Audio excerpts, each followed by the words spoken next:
আসসালামু আলাইকুম। Hope that all of you are happy by the grace of almighty আল্লাহ।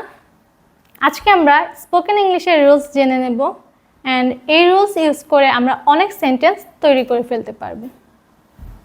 প্রথমে আছে অতীতের কোনো অভ্যাস ইউজ টু, অর্থাৎ আমরা অতীতে কোনো কাজ করতাম, অতীতে খেলা করতাম, অতীতে সাঁতার কাটতাম, এরকম অতীতের কোনো কাজ বোঝালে সেক্ষেত্রে আমাদের ব্যবহার হবে use to.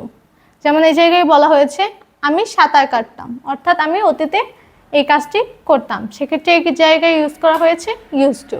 I use to swim. ঠিক একইভাবে বলা যায় আমি খেলা করতাম, আই ইউজ টু প্লে।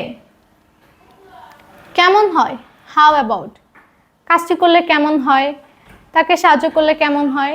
আমরা দৈনন্দিন জীবনে এরকম কোশ্চেন করে থাকি কেমন হয় দ্বারা, অর্থাৎ কেমন হয় দ্বারা কোনো কোশ্চেন করা হলে সেক্ষেত্রে আমরা ইউজ করব হাউ অ্যাবাউট।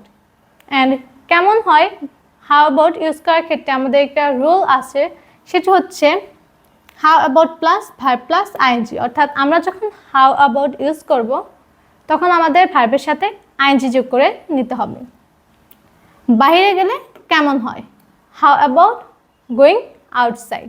ঠিক একইভাবে আমরা যদি বলি লোকটিকে সাহায্য করলে কেমন হয়, how about helping the man. প্রায় হয়ে গিয়েছিল, অ্যাবাউট টু।